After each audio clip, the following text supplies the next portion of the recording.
physicians and nurses and stuff are saying, okay, cool. Like that guy is currently bleeding out, Mm. right? So we should see him right away. That guy has just got a deep cut on his arm, right? Like it's probably way easier to stitch up a small cut on someone's finger than it is to like stop someone's like artery from just bleeding out all over the place. Sorry for this horrible imagery, by the way, It's everyone. terrifying But imagery, like but it's it's probably effective. easier.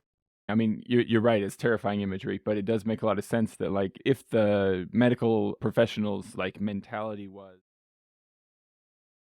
So we're talking about bagpipe performance triage today. I hear triage and I immediately think, like, the ER, Grey's Anatomy, massive traumatic event, Yeah. which does sound like a reasonable description of several of my own performances, so I feel Exactly. Yeah, way too many bagpipe performances Yeah. to think of that have that sort of horrifying imagery associated. Yeah. Triage is essentially what I use when I'm evaluating a student's performance, and then I got to thinking about it and I was like, I guess the bottom line is that's basically what I use with my own performance criticism as well. Hmm. And so, like, do the basic concept behind triage. Should we Google this? So here's a definition: the preliminary assessment of patients or casualties in order to determine the urgency of their need for treatment and the nature of treatment required. Mm. That's triage. So, like, let's say you got a bunch of people in the emergency room. Okay. I think generally what's going on is the physicians and nurses and stuff are saying, okay, cool. Like that guy is currently bleeding out, Mm. right? So we should see him right away. That guy has just got a deep cut on his arm, right? So I know now which order I should tend the patients using Mhm. like the triage That makes concept. It's like sense. this guy's going to die if we don't see him urgently right now. Mhm. And then that guy's not. So this is the way we're going to do it. By the way, this is how I got this nasty scar on my finger. I was in an emergency room and I waited for like 8 hours because it just happened to be like a lot of other patients there that needed more urgent care than me. So like that just sat there for so long that it was Mm. basically, I'm definitely going to get a nasty scar. Yeah. I think that's all triage. Okay. Now, triage is that exact same thing, it occurred to me, is what happens when you critique a piping performance. Basically, what you're going to do is you're going to take levels of urgency, Mm. starting with the most urgent. Okay. And then you're going to cycle through and you're going to listen for any type of problem with your performance that meets that level of urgency Mhm. first. So the equivalent of, am I hearing anything that's like basically literally killing this performance? Mm. Right? So let's listen for that first. So then you'll listen through, okay? And I'll get more specific here in a second. You'll listen through for things that might be killing the performance, okay? And then if there are things that are killing the performance, that is the thing you would want to address first, Mhm. right? When it comes to improving that performance. For example, my drones are radically out of tune. Yeah. Cool. So if that's the case, if your drones are radically out, okay, now's not the time to worry about the fact that you missed 3 doublings, Mhm. right? One thing is a performance killer, and the other thing is something that would be nice to refine a performance. So we want to prioritize the drones. Ironically, if we're not careful about this, what do we gravitate towards? We gravitate towards the problems that are easier to solve. Okay. But we need to make sure instead that we gravitate towards the problems that need solving first. Mm. Good? Gotcha. Making Yes, sense? sir. Like you would in the ER. Like it's probably way easier to stitch up a small cut on someone's finger than it is to like stop someone's like artery from just bleeding out all over the place. Sorry for this horrible imagery, by the way, It's everyone. terrifying But imagery, like but it's it's probably effective. easier. Yeah. Like one would be easier and would have a really high likelihood of not failing miserably, Right. right? But then one of them is the thing you gotta do right now. Yeah, that it is interesting. I mean, you're right, it's terrifying imagery, but it does make a lot of sense that, like, if the medical professionals, like, mentality was, "I'm gonna go with the thing that I know I can wrap up quickly, I'm not likely to fail, etcetera," then they're gonna go past all of the head wounds and find the kid who sliced his finger while he was preparing some fish for dinner or something, right? And like, "Oh, I'll give you 3 stitches, come on back." That would not be an effective way to doctor.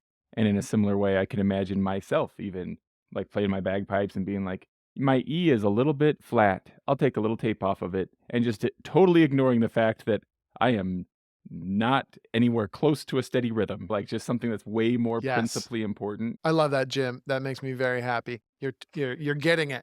Okay. By the way, I just sent you, and so now I just want to take this, and I want to dojify it. Let's dojify it. Heck yeah. I want to dojofy this concept. So, and by the way, I'm going to dojofy it, but you don't have to. So you might have a different list of priorities and stuff, or a different way that you evaluate your performance, and that's totally good. What I'm going to do is I'm going to bring back this world-class bagpiping in 100 words Oh, thing. yeah. I think we talked about it Mhm. before on the podcast. Which, by the way, just to review, every day listen to masterful bagpipe music, interact with bagpipers as good or better than you, and play at least one tune-up full bagpipes. And then here we have most days hone essential fundamentals with this priority. Okay. And then I list 10 things. Okay. And these 10 things happen to be in order what I consider to be the 10 objective, non negotiable skills that need to go into bagpipe performances that all bagpipers need to get good at. It's what we write about in Finding Bagpipe Freedom. It's how we structure the bagpipe freedom phase process. And this is the process that we would use to teach people how to play, but it's also perfect for this triage concept. Mm. So those 10 things are, okay, rhythmic accuracy is number 1, scale navigation, otherwise known as avoiding crossing noises, grace note quality, blowing mechanics and posture, tuning drones together, maintaining optimal blowing pressure, tuning drones to the chanter, avoiding mental blowing anomalies, embellishment, and then expression technique, right? Those are the 10 things. And we won't go into details on them today. I just want people to be aware that those are the 10 things on my list. Now, of course, what's not on the list are deep and meaningful, expressive type things like light and shade and strong weak, medium weak, and just like giving it that little something extra. But that could extend the list for sure, especially if those first 10 things are in wonderful shape. Like you might want to add a little bit of flavoring. But these 10 things are what I consider to be the 10 really objective ideas that we're going for in any given performance. So now my bagpipe triage can be like super systematized, okay? And we can have a really specific plan for how we're going to evaluate a performance. Mhm. So what we're going to start with are performance killers, okay? So I'm going to listen to a performance and I'm going to say, are there any performance killers here? Okay, now what am I going to listen to first? I'm going to listen to rhythmic accuracy and I'm going to say, are there any rhythmic performance killers here? Yes or no? Cool. If the answer is yes, I've figured out what I need to work on today, right?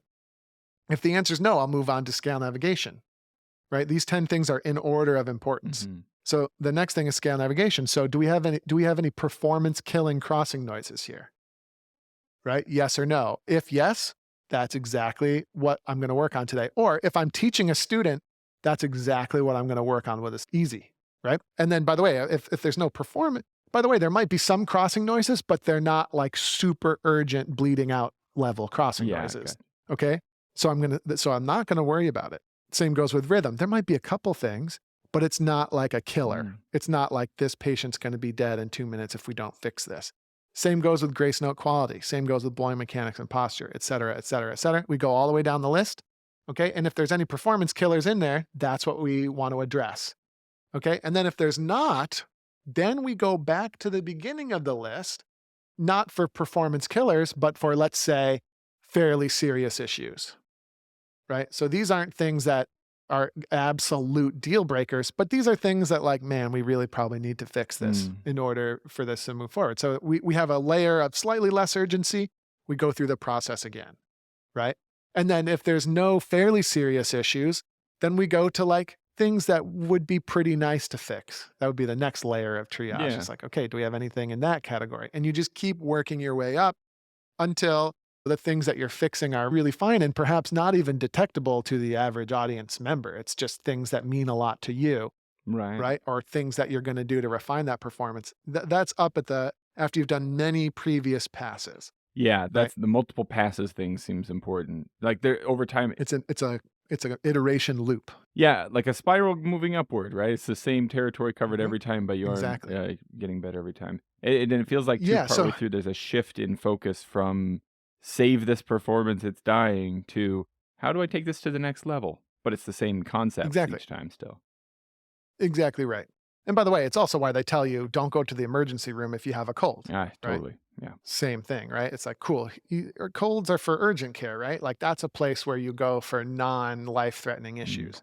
It's so that the ER can be devoted to, I don't know, life-threatening issues or something. I'm just sort of speculating there. So anyway, I have a couple of examples And here. how many of them are audio of my performances that you've pulled from YouTube or something? I don't know. Well, no, none of these to my knowledge Okay. are you. Okay. These are just real dojo students. Mm. So, and they'll submit regularly on the Discord for feedback. And then, by the way, some of the feedback that my staff gives to students, I'm thinking to myself, that's not right. But then I got to thinking, like, why isn't it right? And then I got to thinking, well, I guess there's a certain order we should prioritize these things. But then I guess it's more to that. And then it's like, and then I was thinking about this idea of triage, and I was like, that's what it is. Mm. It's like, so we have to do multiple passes. And then if the first pass is successful, then we go to the next level of, or like the next sort of slightly decreased level of urgency. Mm. And then we move upward from there. Like, for example, if someone has horrible crossing noises, okay, and then their drones are slightly out of tune, which one do you pick first? Of course, Right? the crossing noises. Yeah. Yeah, but how often do people just pick the drones being out of tune? Because like that's what they're in the mood to talk Yeah. about. Or maybe that's what they're comfortable talking about. Well, and it can be so directly addressed. I mean, tweak that. Okay, well, I guess. See, I'm thinking of like if I was in a situation where I'm there live with a student, if I'm there with Mhm. them, I can be like, oh, look, your drone's a little out of tune. And either I tweak it for them or I tell Right. them to tweak it. And there you go, problem solved. Now I'm a successful But teacher. I'm saying time out, right? Don't do that Mhm. unless that's the right thing to do next. So here's our performance. This is the Iron Division, I think, we were working on the week that these performances were taken. And this person is playing a simplified version of the setting. Mm. Okay. So because he's playing the simplified version of the setting, should we incorporate embellishments into our triage? Just throwing it out there. The answer is no, right? Right now, we're purposely not playing embellishments so that we can tackle like the simpler elements. So would it be a performance killer for a person to show up in a solo competition and not play any embellishments? Answer, probably yes, but that's not what this is. Okay, this is not solo competition. This is the person is working their way through a simplified setting. Okay, you ready? Got it.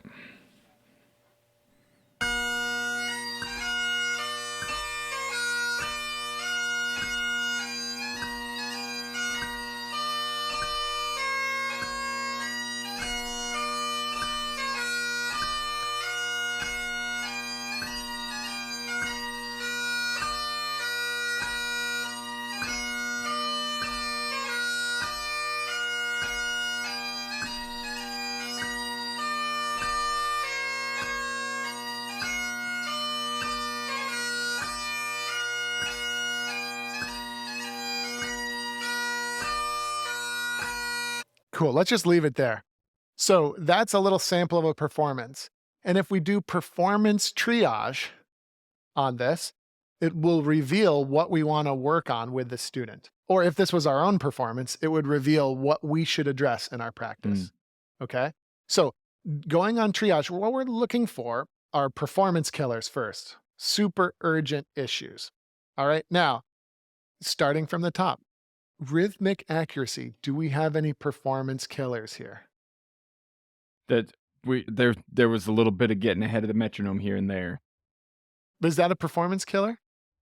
I would say no. So I would say he's pretty close to the metronome, but not perfect. So that's a serious thing we might want to talk about. But actually, in the rhythmic layer here, okay, we have a drastic misunderstanding of the rhythm happening right now with these tackums. So he's going D unda adam ba unda, which is actually the rhythm.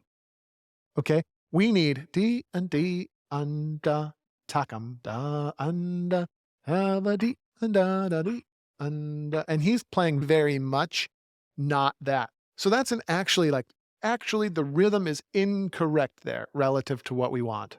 Okay. And that's something where we would want to address that right away. Interestingly, let's pretend that rhythm was correct. He's not perfectly accurate to the metronome.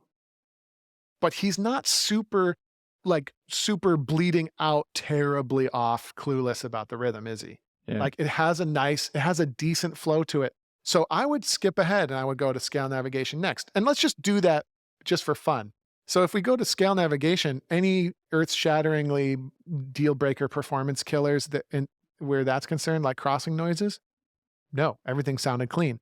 Grace notes, they sounded good to me. Blowing mechanics and posture sounded good to me. And by the way, I see the video too, and the posture Mm. looks okay. Maybe a couple of things I might tweak there, but nothing urgent, right? What about the drone tuning? You go ahead and tell me if I'm just really bad at it, but to me, I was like, "Dang, this person's pretty darn rock steady." I thought the drone sounded great. Exactly. Yep, drone sounded great, blowing sounded great. And like, could we nitpick at it to make it better? Of course. Usually. But but we're not going to do that today, especially because we identified a real performance killer Mm. there in the fact that he's misunderstanding that rhythm. Now it might be I just have to quickly mention it to him and he's like, "Oh God, you're right." And then he just fixes it. Okay? And then we would like move on. Were the drones tuned to the chanter? Thought it was great. I didn't think there were any drastic mental blowing anomalies. We're not talking about embellishments and really we're not super worried about deep and meaningful expression yet. Cool. So like we do have a performance killer in there that we need to fix, but let's pretend he fixed it. Now we're going to go back through with the next layer of urgency. And then now that we're here, like, okay, these are things we really probably definitely want to fix, but he's not like bleeding out on the table, right? Mhm. So it's like, okay, cool. So now what Jim is saying about the fact that he's not really locked to the metronome, now that would be about next, right? Now that we're at the next level of urgency. And there might be a couple other things. Maybe in the second part, if I'm remembering correctly, we had some mental blowing anomalies in there, like the smaller things, right? And then once those are fixed, we'd go for another pass. Like, what are some aesthetic things that we could do to just take it from good to great? Yeah. Okay. And that's the basic The process. patient has been stabilized, you might say, once you get Mm-hmm. through that first Exactly. pass or maybe second pass of the hierarchy of important things. You want to do another example? Absolutely, yeah. All right. I just have to find it here. I did think you brought up a great point that see, because I didn't realize that those were tacums there, Aha. I thought it Yes. sounded great, which indicates that, like, the player is pretty darn locked in, like, as far as, like, playing what they think the music is accurately, they're playing it pretty darn it's just pointing out, like, that's not actually what it says on the music, and so then they probably would be able to address that pretty quickly. Yeah. Probably. Yeah. Although it's a little bit questionable too, just like, okay, what are the odds that they'll be able to fix it quickly if this thing is really clearly wrong, but everything else is really clearly pretty good? Mm, It might mean that like, oh, this is like a real bad habit that's actually going to take some real hard work to kind of reverse. But regardless of what the case is, that's what we need to do first. yeah. But aren't bad tacums a real bad habit that's difficult to reverse? Isn't that, like, a universal truth for all of us? Isn't that Sure. just the case for Yep. tacums? But understanding the basic rhythms and being able to deliver them, that's an absolute non-negotiable. Yeah. It's whether or not your heart can deliver blood to the rest of your body. Yep. Yeah. So it's like non-negotiable. We have to work on that. Yeah. Well, would it be easier to say like, okay, yeah, well, and I think that's what it is. Mm, It would be easier to say, okay, Dan, that's pretty good. Now let's try and get that heavy left foot now. Right? Now, mm. could we take that performance and give it a heavier foot, and would it benefit the overall performance? Yes. I'm not saying that's not the case. What I am saying, though, is there is a matter that's far more urgent. Okay. And then I think this process can help bring clarity to us like, okay, where do we really need to apply leverage today? Yeah. It's not the heavy left foot. Like, sure, that would represent a small improvement, but fixing the tacums in this particular case would represent a huge quantum leap Mm, forward. mm. So that's where we should apply our leverage. All right, here's another performance. So remember, we're looking for Earth killers first. What are they called? Those like things in Star Wars where Star they Destroyers? drop it in. Yeah, like planet destroyers or whatever Oh, they're I called. mean, the more recent ones, yeah, I don't remember exactly. Yeah, exactly. So we're looking for planet killers first in our first pass, and then slightly less urgent from there, slightly less urgent from there. Mm. Okay.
sorry.